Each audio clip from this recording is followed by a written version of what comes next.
चलो, सभी को गुड इवनिंग। क्लास में आ गए हो सारे लोग? सारे बच्चे आ गए क्या? कंफर्म कर दो एक बार। सारे लोग आ गए हो? ऑनलाइन क्लास स्टार्ट हो चुकी है आप लोगों की? एक बार कंफर्म कर लो आप लोग आ गए हो।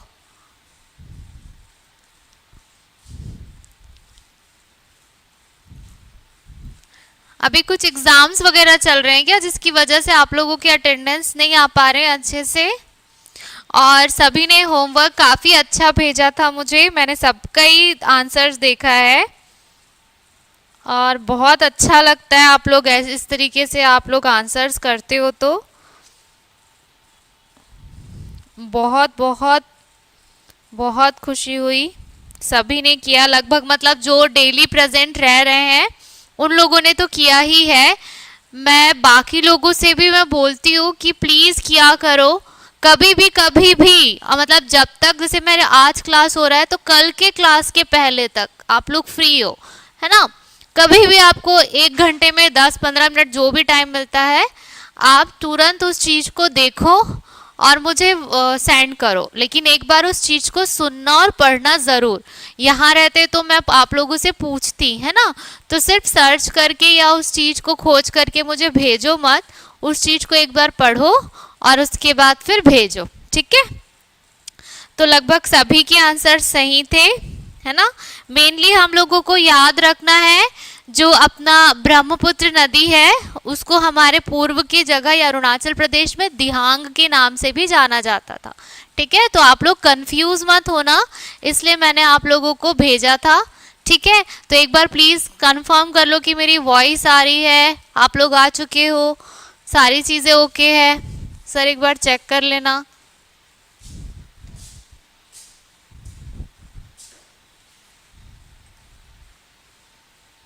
Okay, good evening Draupadi. चलो स्टार्ट करते हैं ना। हाँ, तो हम क्या पढ़ रहे थे? भारतीय नदियों के बारे में, है ना? तो नदियों को क्या किया गया है? भारतीय नदियों को समझने के लिए 2 भागों में उसे डिवाइड किया गया है, ठीक है? तो पहले जो है वो मैं क्विक रिवीजन कर देती हूँ कल की क्लास का कि कल क्या पढ़े थे। तो भारतीय नदियों को 2 भागों में विभाजित किया गया है, ठीक है? पहला कौन सा था? उत्तरी या हिमालयन नदियां, और दूसरा कौन सा था आपका? प्रायद्वीपीय नदियां, है ना? उत्तरी या हिमालयन नदियों में कौन कौन सा आएगा आपका?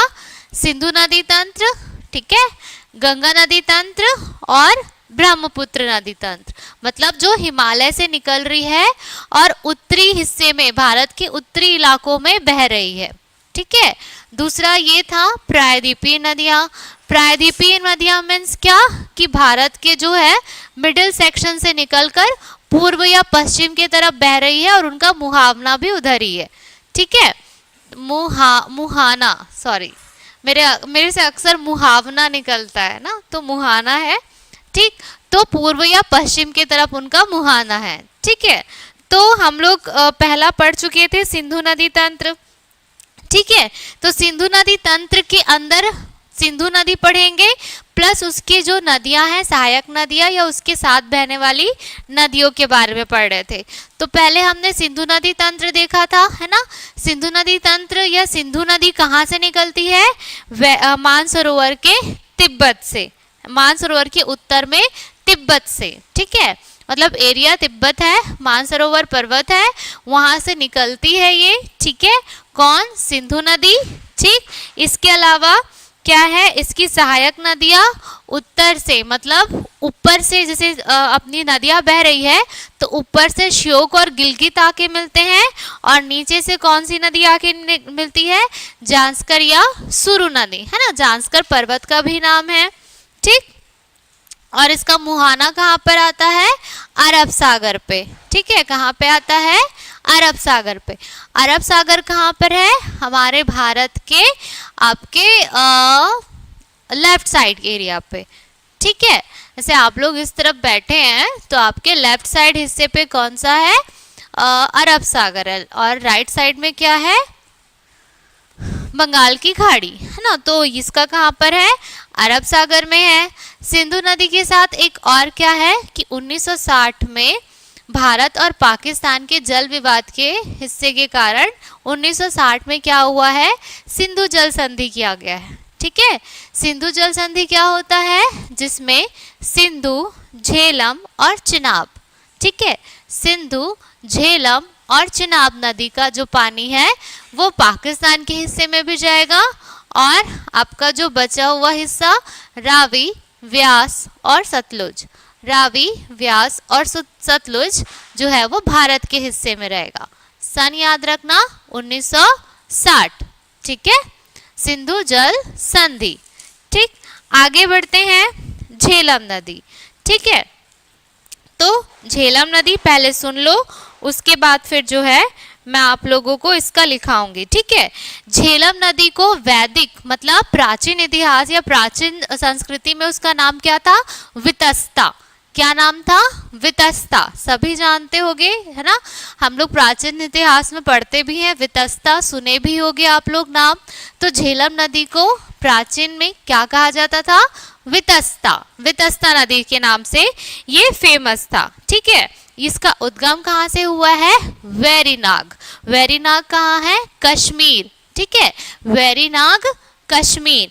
इसके अलावा झेलम नदी पर वूलर झील बनाया गया है। वूलर, जब हम झीलें पढ़ेंगे ना तो ये बहुत इंपॉर्टेंट रहेगा कि उसकी नदियाँ कौन सी है, तो कुछ कुछ के अभी से ही याद रख लो। ठीक है, तो झेलम नदी पर कौन सा बांध है, सॉरी हाँ, झेलम नदी पर कौन सा झील उपस्थित है, वूलर झील। ठीक है, इसके अलावा जो है झेलम नदी क्या है, सिंधु नदी की एक उपनदी है, जैसे कि हम पढ़ ही रहे हैं, है ना। उन 5 नदियों में से जिन ये 5 नदियां जो है वो पंजाब की तरफ आती है, तो इसलिए 5 आब या पंजाब नाम दिया गया है उसका, है ना। तो झेलम नदी का पुराना नाम क्या है या प्राचीन नाम क्या है, वितस्ता। ठीक है, इसका उद्गम हुआ है वेरीनाग। ठीक, वेरीनाग के कहाँ से हुआ है, कश्मीर। ठीक है, उसके अलावा इसका जो लंबाई है वो है 725 किलोमीटर, है ना। कितनी लंबाई है झेलम की, 725 किलोमीटर तक ये बहती है या यात्रा करती है। ठीक है, तो और इसका जो मुहाना है वो कहाँ पर आएगा, अरब सागर पे, लेकिन सिंधु नदी के साथ मिलकर वो गिरेगी, अकेले जाके खुद से नहीं गिरती। ये क्या करती है, निकलती खुद से है, बहती खुद से है, लेकिन मुहावने के पास जाने से पहले ये सिंधु नदी के साथ मिलती है और इसके साथ मिलकर जो है वो अरब सागर में इसका मुहाना होता है। ठीक है, इसके अलावा इसकी सहायक नदियां कौन कौन सी है, बाएं नदी, बाएं तरफ से, है ना। बाएं तरफ से मतलब आपका लेफ्ट साइड, लेफ्ट साइड में कौन कौन सी नदी मिलती है इसको, पूंछ नदी और सुखनाग नदी। ठीक है, तो सुखनाग, वेरीनाग, इस तरीके से याद रखना। तो झेलम नदी का उद्गम वेरीनाग, सहायक नदी सुखनाग। इसके अलावा जो है वो क्या है, पूंछ नदी। कहाँ से है ये, लेफ्ट साइड एरिया पे। ठीक है, राइट साइड एरिया पे कौन सी नदी आती है आपकी, किशनगंगा, सिंध और कुन्हार। किशनगंगा, सिंध और कुन्हार नदी। ठीक है, तो इस तरीके से ये हो गई आपकी झेलम नदी। ठीक है, तो इसके बारे में लिख लेते हैं। ठीक है, झेलम नदी के बारे में। चलो हेडिंग डालो सेकंड नंबर करके।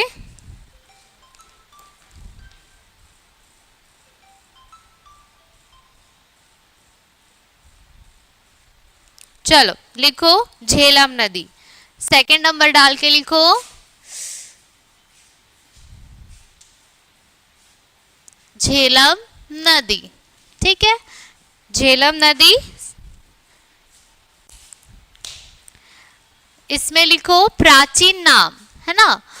प्राचीन नाम, प्राचीन नाम मैंने क्या बताया, वितस्ता। वितस्ता के नाम से बहती थी, वितस्ता नदी। ठीक है, प्राचीन नाम क्या है, वितस्ता। वितस्ता, उद्गम कहाँ से आएगा इसका, वेरीनाग कश्मीर। वेरीनाग कश्मीर, है ना, कश्मीर जगह का नाम है, वेरीनाग है, वेरीनाग का उद्गम हुआ है।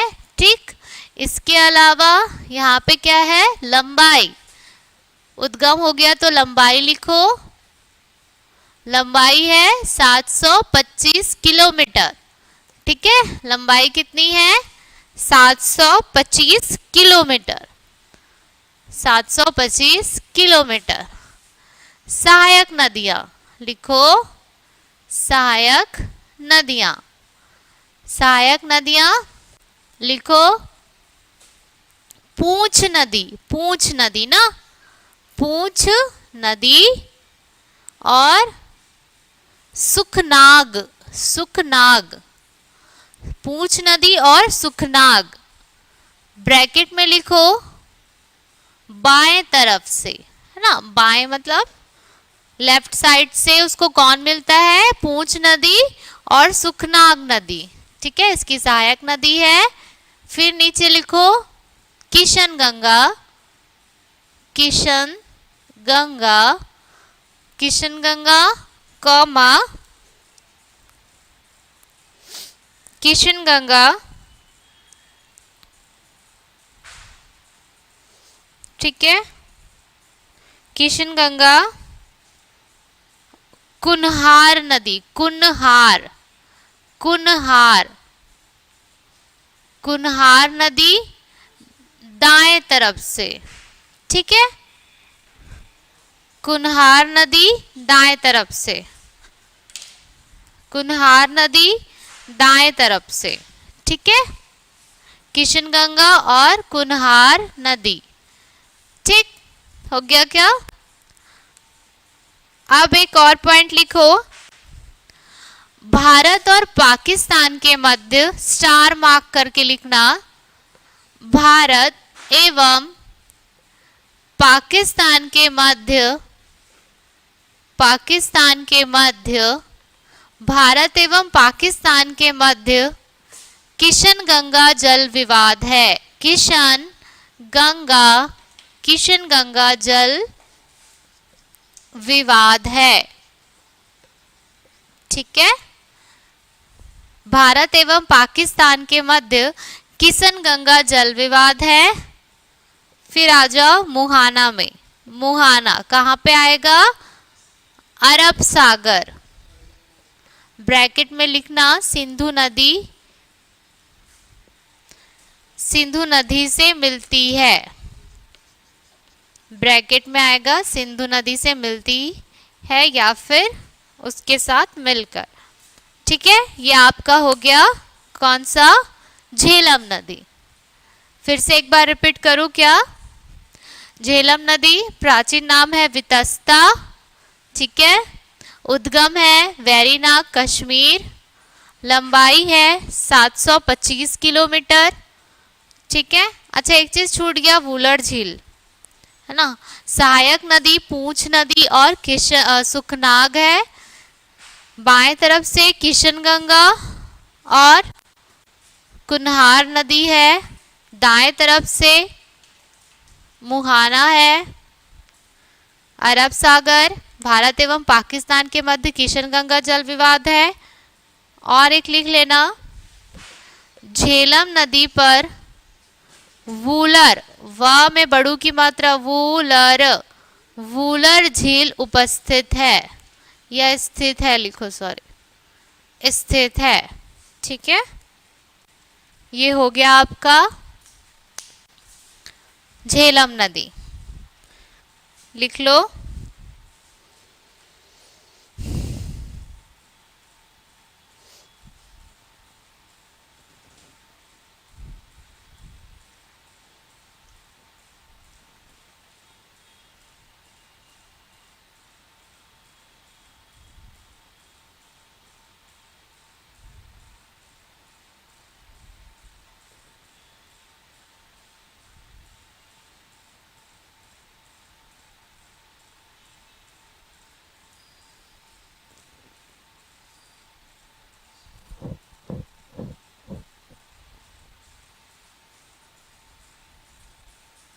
हो गया, चलो अब आते हैं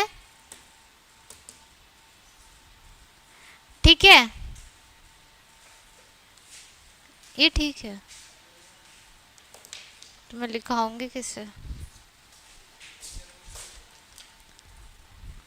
ठीक है, चलो, तो चिनाब नदी, चिनाब नदी क्या है? इसका जो प्राचीन नाम है ना, इसका नाम है अश्कनी, अश्किनी, अश्किनी या इसकमती। ठीक है, वैदिक नाम, वैदिक काल में जो है वो चिनाब नदी, वैदिक काल में चिनाब नदी को किस नाम से जाना जाता था?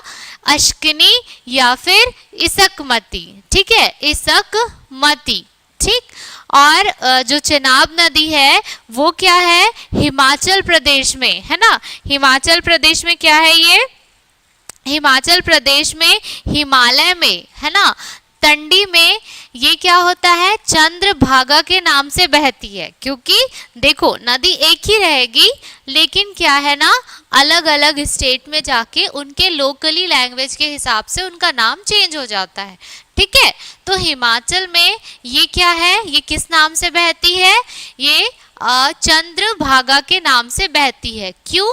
क्योंकि ये चंद्रा और भागा दो नदियों के मिलने से ही चिनाब नदी का जो है वो उद्गम हुआ है या उसका नाम पड़ा है। ठीक है, इसलिए उसका नाम भी चंद्रभागा के नाम से बह रही है, और जो चंद्रा और भागा दो नदियों के मिलने से ये इसका जो है वो उद्गम हुआ है। ठीक है, चंद्रा जो जोजिला दर्रा मैंने आपको बताया था, है ना, तो चंद्रा नदी कहाँ से निकलती है?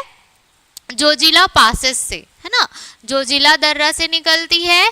और भागा जो है वो बारालाचला, है ना, बारालाचला के समीप से निकलती है। तो ये दोनों नदियों के मिलने से चिनाब नदी का जो उद्गम हुआ है। और चिनाब नदी जो है मेनली जो है वो किसकी सहायक नदी है? अपनी सिंधु नदी की। ठीक है, इसके अलावा जो उद्गम मतलब मेनली जो आप देखोगे तो ये जो है आपका हिमाचल प्रदेश है। ठीक है, इसका स्रोत जो है वो बारालाचला के दर्रे से ही माना जाएगा। लंबाई इसकी है 960 किलोमीटर। ठीक है, कितना है? 960 किलोमीटर। झेलम का कितना था? 725, है ना, और चिनाब का कितना है? 960 किलोमीटर। ठीक है, और जो है इसमें परियोजनाएं बनाई गई है, जो कि परियोजना आप लोगों के होमवर्क भी रहेगा। और परियोजना क्या क्या है वो भी सुन लीजिए। दुलहस्ती, बागलीहार, सलाल। ठीक है, दुलहस्ती परियोजना, बागलीहार परियोजना और सलाल परियोजना चिनाब नदी पर बनाया गया है। ध्यान से सुन लो, मैं लिखाऊंगी भी। ठीक है, ये आप लोग का होमवर्क भी है कि ये परियोजना किस चीज के लिए बनाई गई है। ठीक है, कौन कौन सी है? दुलहस्ती, सलाल और बागलीहार। ठीक है, कौन सी नदी पे है? चिनाब नदी पे है। ठीक है, इसके अलावा जो है ऑब्वियस सी बात है मुहाना किधर होगा? ये अरब सागर की ओर। ठीक, तो हेडिंग डाल लो चिनाब नदी।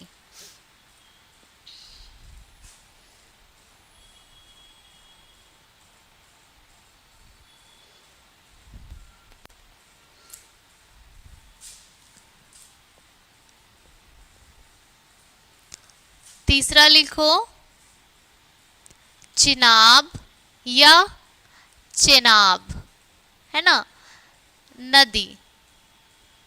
अच्छे से दिख रहा होगा, पेन काफी डार्क हो चुका है, अच्छा भी लगता है लिखने में।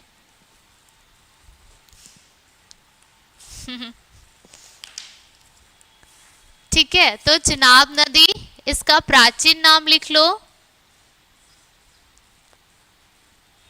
प्राचीन नाम, प्राचीन नाम क्या बताई थी? अश्किनी, अश्किनी या इसकमती, इसकमती, है ना, अश्किनी या इसकमती। ब्रैकेट में इसको लिख लो वैदिक काल में। कौन से काल में? वैदिक काल में, है ना, अश्किनी या इसकमती। ठीक, उद्गम, उद्गम, उद्गम क्या आएगा? उद्गम इसका आएगा दो नदियों के मिलने से। कौन कौन सा बताई थी? दो नदियों द्वारा लिखना, दो नदियों द्वारा, दो नदियों द्वारा, चंद्रा प्लस भागा, ठीक है, चंद्रा प्लस भागा, ठीक। चिनाब नदी का उद्गम क्या है, चंद्रा प्लस भागा, इन दो नदियों के द्वारा इसका उद्गम हुआ है, ठीक है। लंबाई लिख लो, लंबाई है 960 किलोमीटर, 960 किलोमीटर, ठीक। लंबाई कितनी है, 960 किलोमीटर। परियोजना लिखो, ये सब पढ़ेंगे हम लोग परियोजना वगैरह, है ना। फिलहाल के लिए मैं आपको सिर्फ परियोजना बता रही हूँ, किस चीज के लिए है वो आप बताएंगे। परियोजना है दुलहस्ती, दुलहस्ती, दुलहस्ती, कौमा बागलीहार, बागलीहार, दुलहस्ती, बागलीहार, कौमा सलाल। ये कौन सी परियोजना है ये आप मुझे बताओगे, ठीक है। दुलहस्ती, बागलीहार एंड सलाल, ठीक हो गया। मुहाना लिखो, मुहाना, मुहाना क्या आएगा, अरब सागर में, ठीक है। ये था आपका चिनाब नदी, ठीक। किसी का कुछ छूटा तो नहीं है ना, हो गया।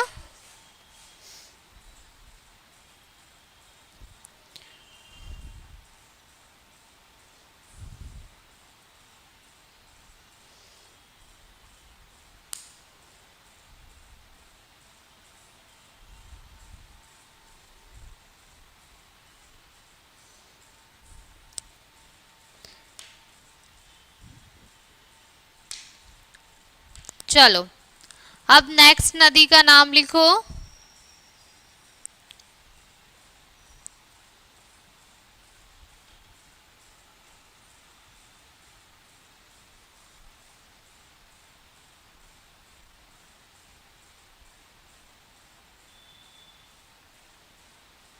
हो गया क्या, इसी के नीचे लिख लेती हूं मैं,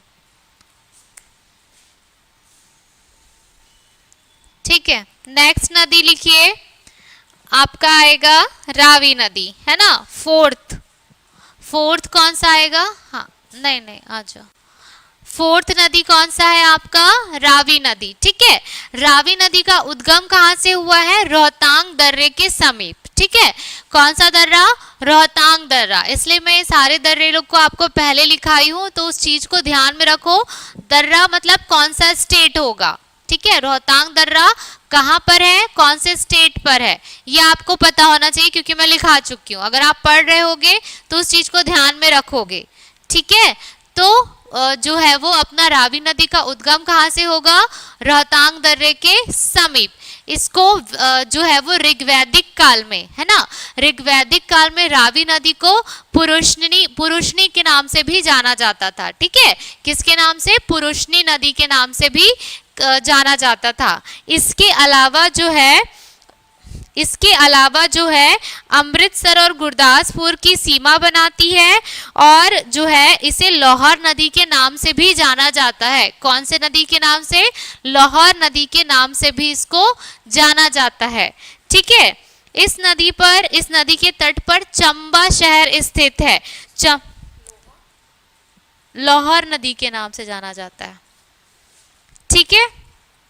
इसके अलावा जो है ये क्या है, जब 1960 में जो सिंधु नदी जल समझौता हुआ था या जल विवाद हुआ था, उसमें क्या हुआ था, रावी नदी जैसे मैंने बताया है ना, तो रावी नदी का भी क्या होने लगा था, आवंटन होने लगा था, है ना। रावी को फिर से भरने के लिए सिंधु प्रणाली की पश्चिमी नदियों से पानी को जो है वो स्थानांतरित किया गया था, मतलब डाइवर्ट किया गया था, है ना। पश्चिमी नदियां मीन्स जो वेस्ट साइड में नदियां बह रही है, तो रावी नदी के तरफ उस चीज को मोड़ा गया था ताकि उसको फिर से भरा जा सके, ठीक है। और ये क्या है, इसमें बहुत से बहुउद्देशीय परियोजनाओं का निर्माण भी किया गया है। जल विद्युत और बहुउद्देशीय परियोजनाओं को भी इस नदी पर बनाया गया है। ठीक है, तो और क्या है, यह नदी पीर पंजाल और धौलाधर, मैंने पर्वतें पढ़ाई है आप लोगों को, है ना। तो पीर पंजाल और धौलाधर के क्या हो जाती है, मध्य में बहती है और अंत में जाके सिंधु नदी से मिलती है और इसका मुहाना जो है वो अरब सागर में होता है। ठीक है, तो इसको लिख लो। नेक्स्ट नदी लिखो,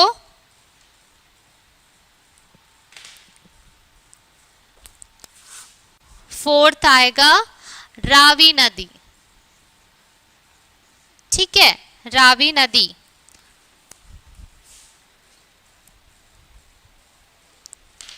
रावी नदी का उद्गम लिखो, उद्गम। रावी नदी का उद्गम जो है वो कहां पर है, रावी नदी का उद्गम है रोहतांग दर्रे के समीप, रोहतांग दर्रे के समीप। ठीक है, रोहतांग दर्रे के समीप। ठीक, रोहतांग दर्रे के समीप। प्राचीन नाम लिखो,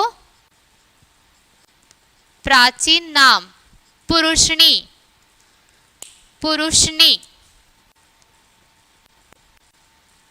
पुरुषनी। बाजू में लिख देना ऋग्वैदिक काल, ऋग्वैदिक काल ब्रैकेट में, पुरुषनी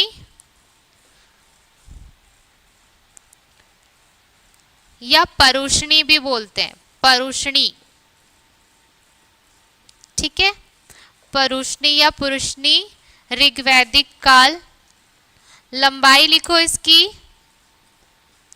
720 किलोमीटर, 720 किलोमीटर, 720 किलोमीटर।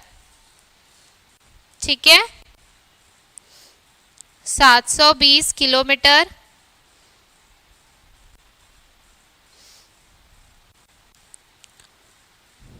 सहायक नदी लिखो, सहायक नदी,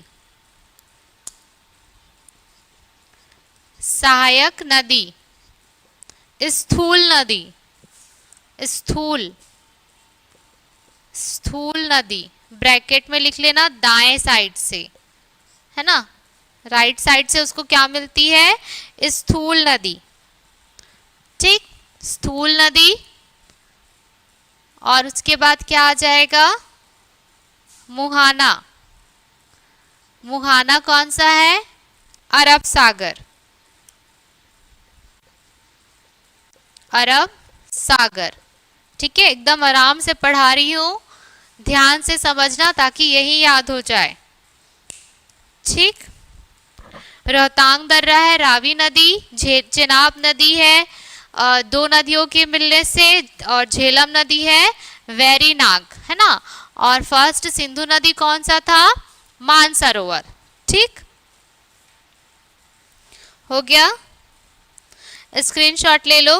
फिर नेक्स्ट 3 नदी और बची है, फिर ये सिंधु नदी तंत्र खत्म होगा, फिर गंगा नदी तंत्र स्टार्ट करेंगे।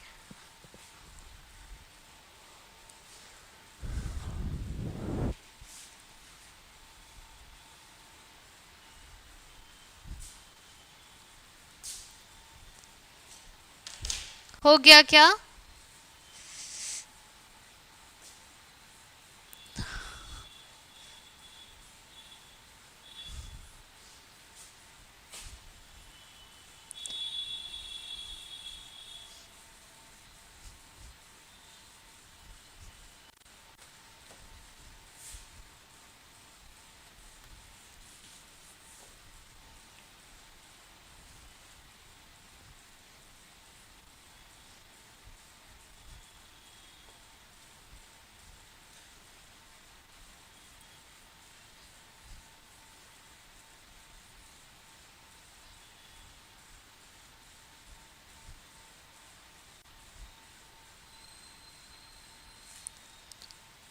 अभी मैं क्या समझाते समझाते ही लिखाते जाती हूँ, वरना टाइम हो जाएगा।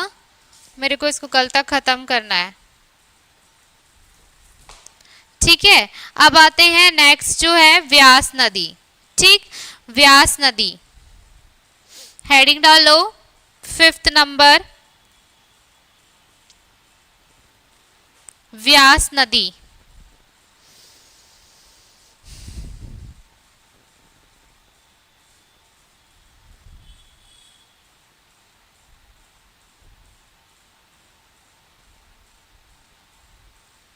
है ना, तो व्यास नदी का उद्गम भी अगेन रोहतांग दर्रे के समीप हुआ है। इसका प्राचीन नाम है ऋषि। ठीक है, व्यास नदी का प्राचीन नाम क्या है? ऋषि। और उद्गम कौन सा हुआ है इसका, कहां से हुआ है? रोहतांग दर्रे पे, है ना। इसकी सहायक नदी कौन सी है? पार्वती नदी। ठीक है, क्या है? पार्वती नदी है। ठीक, और पार्वती नदी के ही तट पर कौन सा शहर स्थित है? कुल्लू शहर। आप लोग सभी जानते हो, है ना। तो पार्वती नदी के तट पर कौन सा शहर स्थित है? कुल्लू शहर स्थित है। ठीक है, और इसके बाद फिर क्या है? व्यास नदी जो है भारत में सिंधु नदी तंत्र के नदियों में से भारत में पूर्णतः बहने वाली नदियों में से एकमात्र नदी है। मतलब सिंधु नदी तंत्र में जितनी भी नदियां हैं, कौन कौन सी? रावी, व्यास, सतलुज, झेलम, चिनाब, है ना। इन नदियों में से जो नदी जो भारत में पूर्णतः बहती है वो कौन सी नदी है? व्यास नदी। ठीक है, उन सारे नदियों में से कौन सी नदी बहती है? जो है वो व्यास नदी बह रही है। ठीक है, इसके अलावा जो है इस पे क्या बनाया गया है? एक पन विद्युत परियोजना भी बनाई गई है। अब ये क्या है, ये मुझे जरूर सर्च करके बताना आप लोग। ठीक है, व्यास नदी पर एक पन विद्युत परियोजना बनाई गई है। ठीक है, तो चलो इसको जल्दी से फटाक से लिख लेते हैं, इसके बाद आगे बढ़ेंगे। व्यास नदी, पांचवा है व्यास नदी। व्यास नदी, ठीक है। व्यास नदी का जो उद्गम है, उद्गम लिखो कहां पर है? उद्गम है, व्यास नदी का उद्गम है रोहतांग दर्रे के समीप। रोहतांग दर्रे के समीप, ठीक है, दर्रे के समीप।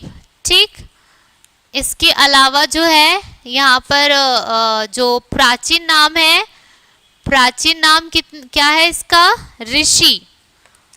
क्या नाम है? ऋषि। ठीक, परियोजना लिखो, परियोजना, परियोजना, परियोजना कौन सी है?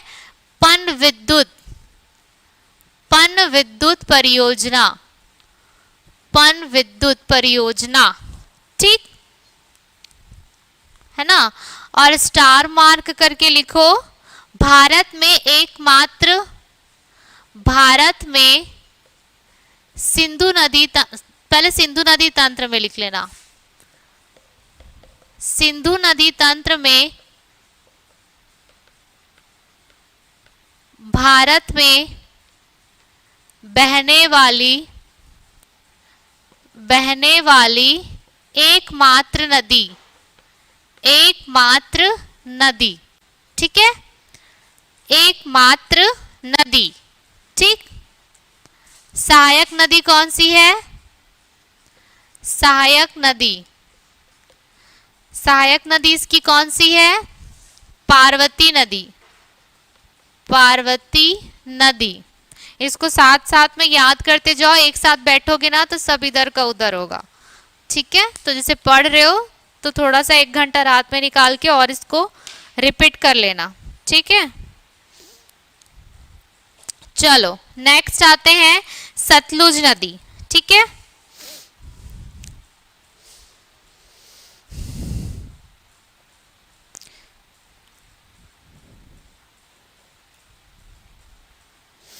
सतलुज नदी,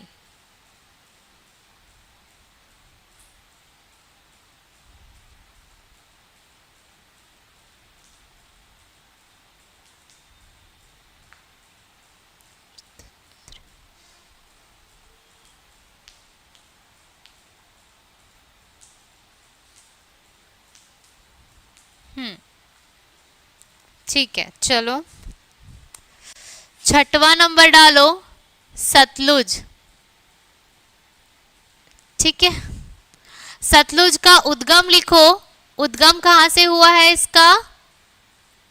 उद्गम लिखो। उद्गम है इसका मानसरोवर के निकट तिब्बत में। मानसरोवर के निकट, मानसरोवर के निकट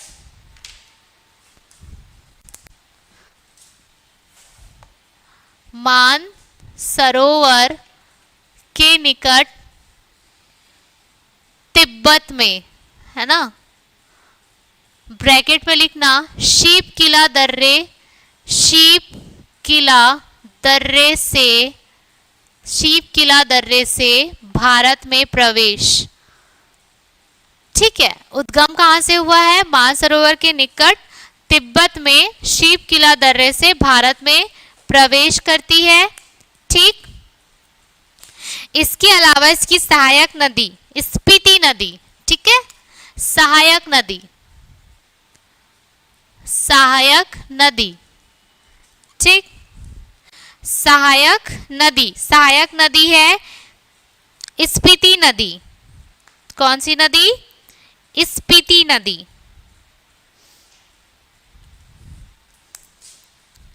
स्पीति, ठीक, स्पीति नदी। स्पीति नदी। प्राचीन नाम लिखो, प्राचीन नाम, प्राचीन नाम, प्राचीन नाम लिखो इसका शुतुद्री। शुतुद्री, शुतुद्री, द्रा में छोटी की मात्रा ना, शुतुद्री। पौराणिक कथाओं के अनुसार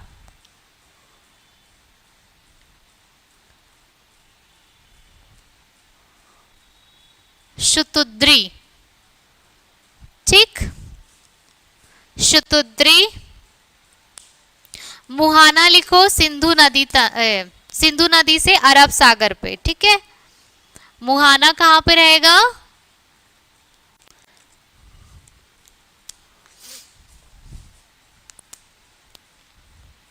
सिंधु नदी के साथ अरब सागर में।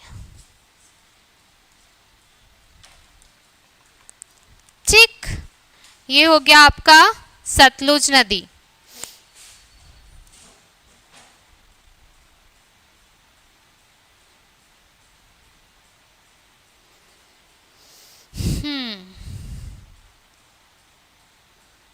नेक्स्ट लिखो घग्गर नदी। इसका कुछ नहीं है, जो कि अब विलुप्त हो चुकी है। नेक्स्ट लिख लो घग्गर नदी।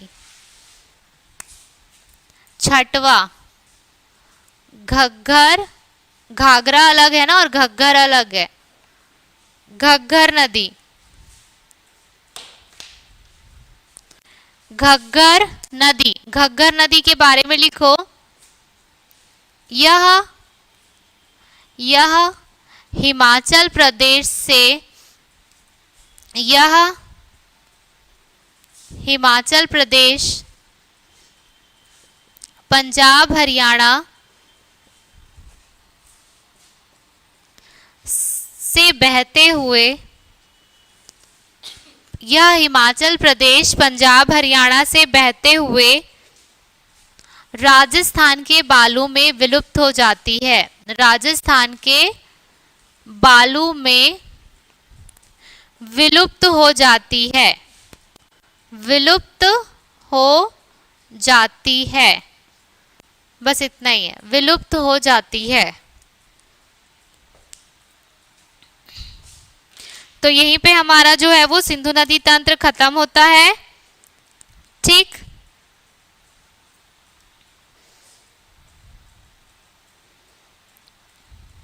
इसका स्क्रीनशॉट लो, मैं रब कर रही हूं, उसके बाद गंगा नदी तंत्र स्टार्ट करते हैं।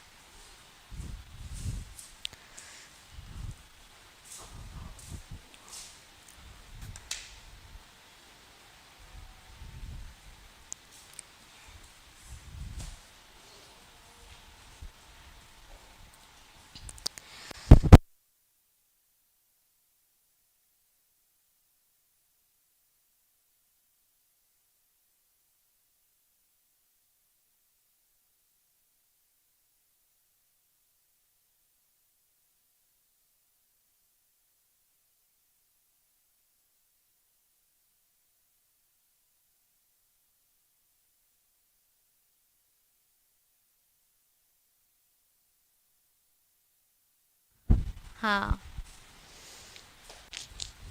हाँ, तो वैसे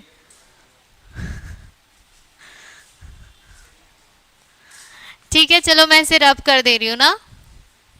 नेक्स्ट नदी तंत्र लिखो, गंगा नदी तंत्र। गंगा नदी थोड़ा सा बड़ा है।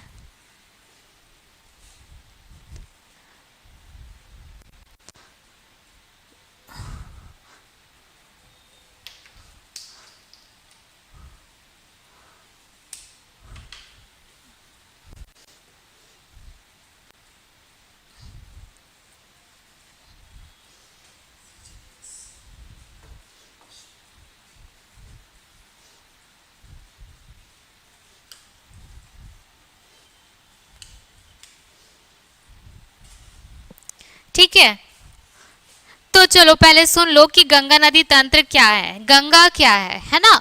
तो गंगा, गंगा देवी, गंगा माँ, है ना, इस नाम से आप सभी जानते हो गंगा नदी को। ठीक है, गंगा नदी जो हमारे सामाजिक, आर्थिक के साथ साथ धार्मिक आस्था भी मतलब गंगा नदी से जुड़ा हुआ है। ठीक है, तो गंगा नदी को, गंगा नदी क्या है और धार्मिक जो धार्मिक वे पे उस चीज का मतलब उस नदी का क्या महत्व है, मुझे बताने की तो जरूरत नहीं है ना। सभी को पता है कि वो धार्मिक आस्था उस नदी से कितनी ज्यादा भारत में जुड़ी हुई है। अभी नहीं, मतलब पौराणिक या हमारे वैदिक काल से ये नदी के बारे में मतलब इतना ज्यादा हमारे धार्मिक आस्था रखते हैं इस नदी में, है ना। इसके अलावा यहाँ पर क्या है कि जो हमारा जो ये आर्थिक स्थिति से इतना ज़्यादा है, गंगा नदी डेल्टा, है ना, ये क्या करता है हमारे भारत को, मतलब हमारे भारत की कृषि में जो मैदान है, उपजाऊ मैदान है, उपजाऊ मैदान के द्वारा जो हमारे भारत में कृषि के द्वारा हमारे आर्थिक सहायता कितना प्रदान करता है, इससे भी अनभिज्ञ नहीं है आप, है ना। ये गंगा नदी डेल्टा जो है, डेल्टा प्रदेश है, वहाँ के मैदाने इतनी उपजाऊ है जो हमारी कृषि के लिए अत्यंत उपयोगी है। ठीक है, इसके अलावा क्या है यहाँ पर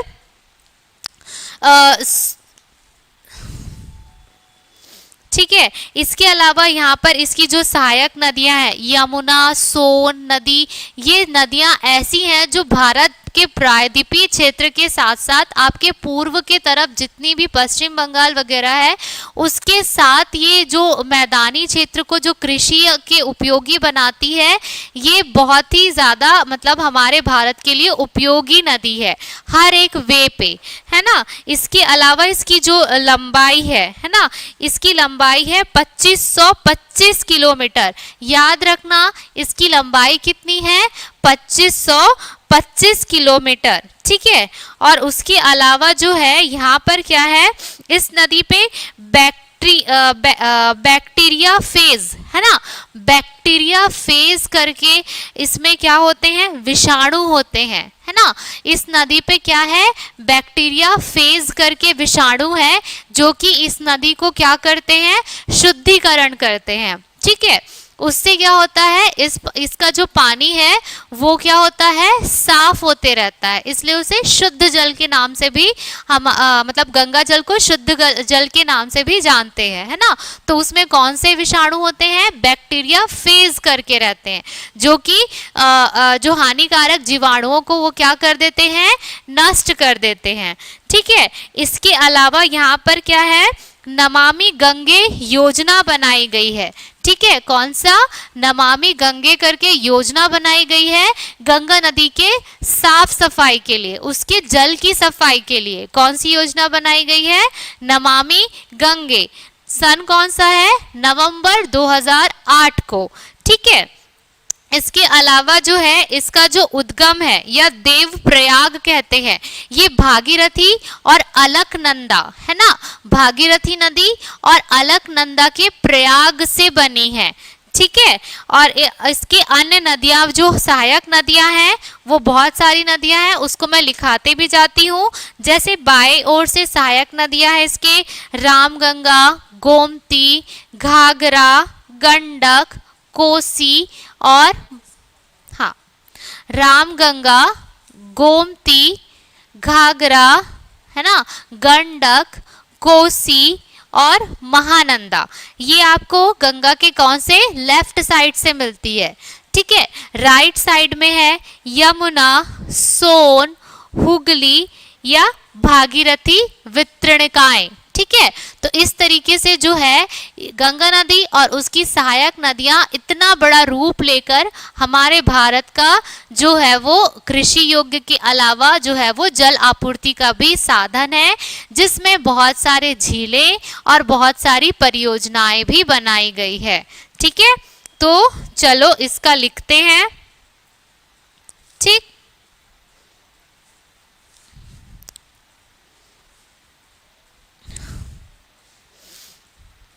गंगा नदी लिखो, हेडिंग डाल लो, गंगा नदी तंत्र।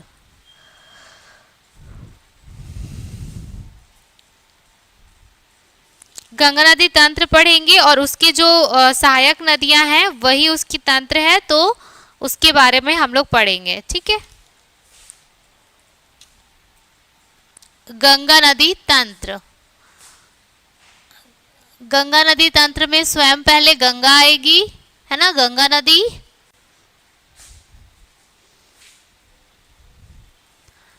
गंगा नदी, ठीक है। गंगा नदी उद्गम लिखो, उद्गम, उद्गम, ठीक है।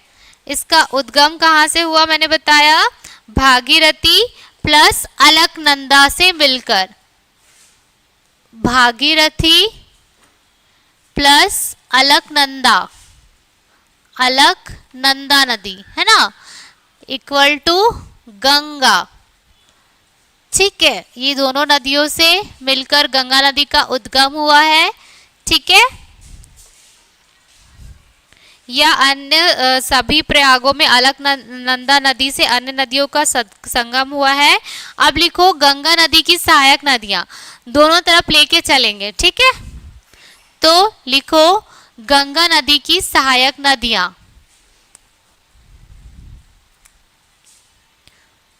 गंगा नदी की सहायक नदियां, गंगा नदी की सहायक नदियां, ठीक। तो बाईं ओर से और दाईं ओर से, तो पहले लिखो बाईं ओर से, ठीक है, बाईं ओर से गंगा नदी की सहायक नदियां बाईं ओर से, ठीक। पहला लिखो रामगंगा, रामगंगा, ठीक है, रामगंगा। दूसरा लिखो गोमती, गोमती, रामगंगा, गोमती। तीसरा लिखो गंडक, गंडक, गंडक। चौथा लिखो कोसी, कोसी, रामगंगा, गोमती, गंडक, कोसी। घाघरा, घाघरा। पांचवा लिखो घाघरा। छठवा लिखो महानंदा, महानंदा। ये आपको मिलेगी बाईं ओर से, ठीक है, बाईं ओर से। नेक्स्ट हो गया क्या ये, फिर लिखो दाईं ओर से, ठीक है। दाईं ओर से कौन कौन सी नदियां मिल रही है उसको लिखो, यमुना, यमुना। फिर लिखो सोन, यमुना, सोन, यमुना, सोन। तीसरा लिखो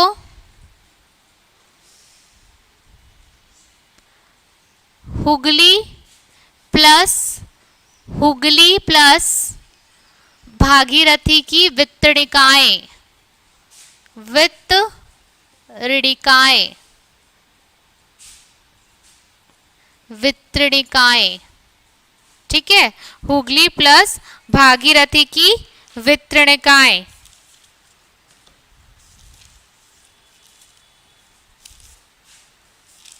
ठीक है,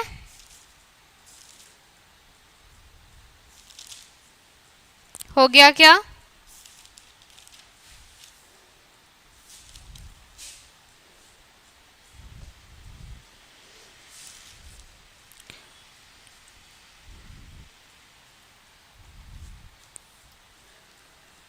चलो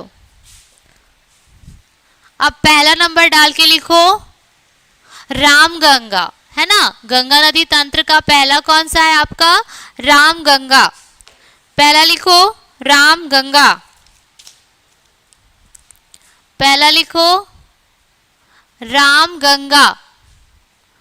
रामगंगा सेम वही उसका स्ट्रक्चर रहेगा, है ना। उद्गम और परियोजना रहेगा तो परियोजना, और मुहाना तो यही सब रहेगा, तो उसको लिखते जाना। ठीक है, रामगंगा। कुमाऊं हिमालय पर्वत, कुमाऊं हिमालय मैंने लिखाया हुआ है आपको कहाँ पे है ना। तो कुमाऊं हिमालय में कहाँ से निकलती है? गढ़वाल पर्वत से। ठीक है, रामगंगा कहाँ से निकलती है? तो लिखो इसका, लिखो उद्गम। उद्गम, उद्गम क्या आएगा? इसका आएगा आपका गढ़वाल पर्वत। गढ़वाल पर्वत, ब्रैकेट में लिखो कुमाऊं हिमालय। कुमाऊं हिमालय, ठीक है, गढ़वाल पर्वत कुमाऊं हिमालय। गढ़वाल पर्वत कुमाऊं हिमालय। ठीक,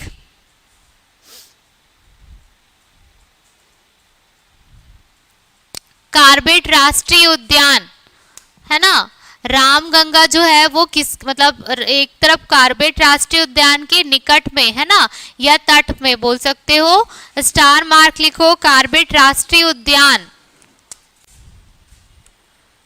तट पर लिखो, तट पर कार्बेट राष्ट्रीय उद्यान। कार्बेट राष्ट्रीय उद्यान, सब जानते हो कार्बेट राष्ट्रीय उद्यान। कार्बेट राष्ट्रीय उद्यान, तट पर कार्बेट राष्ट्रीय उद्यान। ठीक है, कार्बेट राष्ट्रीय उद्यान।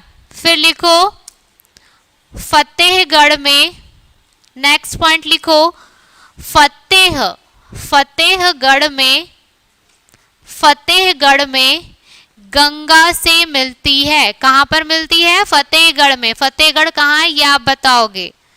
फतेहगढ़ में गंगा से मिलती है। क्या क्या होमवर्क है आप लोगों का? एक परियोजना, जो मैं परियोजना लिखाई हूं वो, ये फतेहगढ़ कहां पर है ये, ठीक है। और एक कोई चीज मैं बोली थी, हाँ, पन विद्युत। पन विद्युत परियोजना क्या है? ठीक है, पन विद्युत परियोजना क्या है?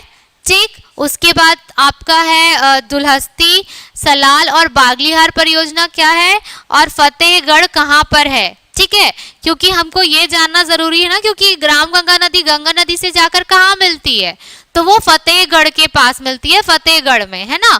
तो वो चीज आपको पता होनी चाहिए कि वो स्टेट कौन सा है। ठीक, तो कोई भी चीजों का लिंक निकाल कर पढ़ना सीखना चाहिए हमको। ठीक है, तो ये तीन चीज आप लोग मेरे को कल की क्लास में बताएंगे, और मैं कोशिश करूंगी कि इसको जल्दी खत्म करूं, क्योंकि ढेर सारी नदियां हमारे पास पढ़ने को है। ठीक है, तो अभी के लिए इतना ही करते हैं। सर की क्लास है अभी 2 मिनट में, आप लोग कहीं जाइएगा मत, और जा रहे हो तो जल्दी आया करो आप लोग, ठीक है, क्योंकि क्लास स्टार्ट हो जाती है। चलो, गुड नाइट।